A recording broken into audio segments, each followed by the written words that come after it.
Hey, Mrparka here to review Zombie Isle from Worldwide Multimedia, and this is by I believe Robert Elkins. I hopefully I remembered that right.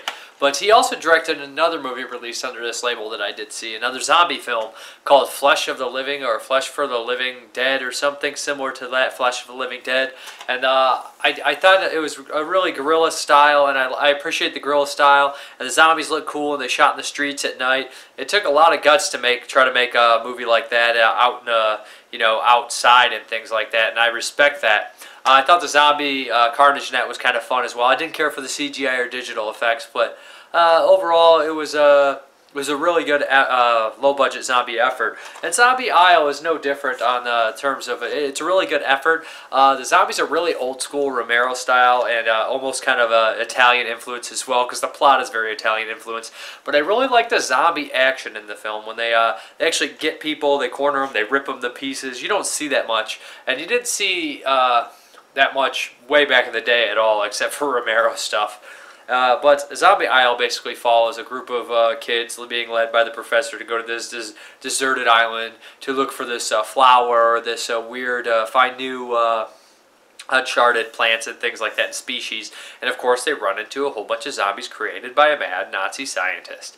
And also a giant three-headed monster. So the plot of the film is very fun, very goofy, very stupid. It kind of reminds me of a lot of the ways it's played, kind of almost like something like Isle of the Damned, and that's a really parody way with, like, at points bad wigs, bad outfits, bad wardrobes, really stupid things like that. The gore is really fun in this movie. Like I said, the zombies look pretty cool. The three-headed monster is hokey looking, but he's fun.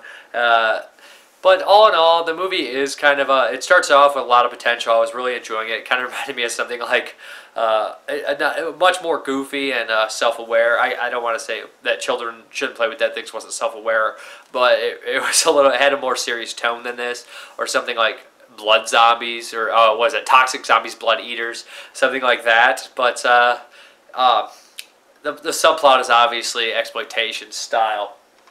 And I think this movie would have been a great mean hour and 20 minutes, but it pushes its length to an hour and 50, and I think that it wears out its welcome. I think that when it gets to the doctor and he starts explaining the story to them and things like that, it gets really hard to stay awake to. But a lot of it, the opening and stuff, is a lot of fun. I appreciate that they shot in the wilderness. Again, always taking that places, shooting it in somewhere that's not the easiest place to shoot, just to get a nice location. I dig that. The boat scenes and things like that I also enjoyed. I thought it was cool. I grew up in Point Place, and that's right on the water, so all the islands and things like that. I don't know if it was shot on an island, but there's islands in the film. And they made it look like it was shot on an island, and I enjoyed that. I like that idea. They go into like this lost island.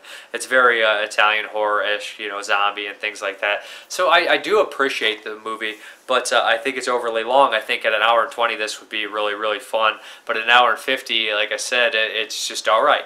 I think that the zombies look cool. I think the story's a lot of fun. I think that they have a lot of heart in it, and I do like what this guy's doing, and I will continue to check out his films and review them when I get a chance to. But that is the Zombie Isle.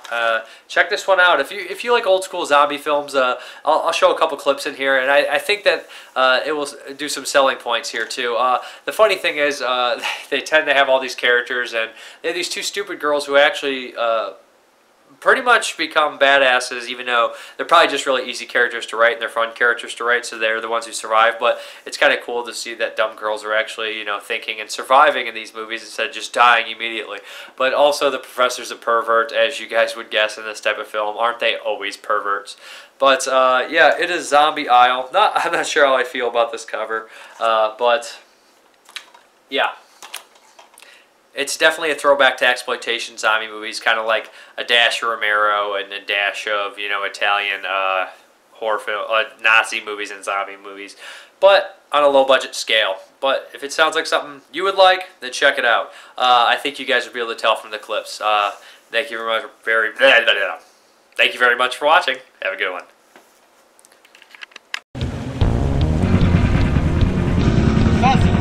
Are y'all sure y'all want to go to this island? Of course we do. Oh, there it is. What? The island.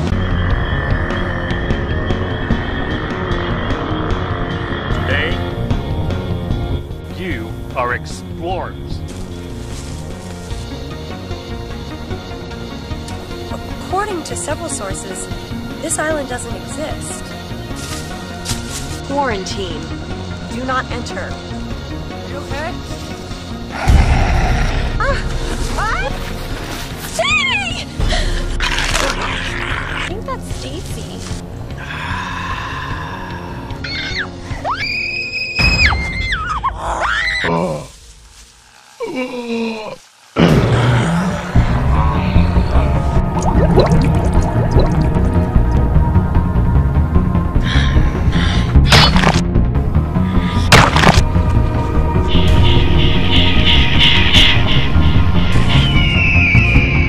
They are just what you think they are.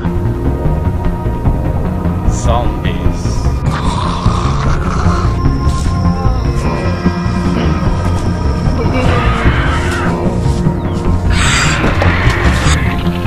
So sorry, my darling.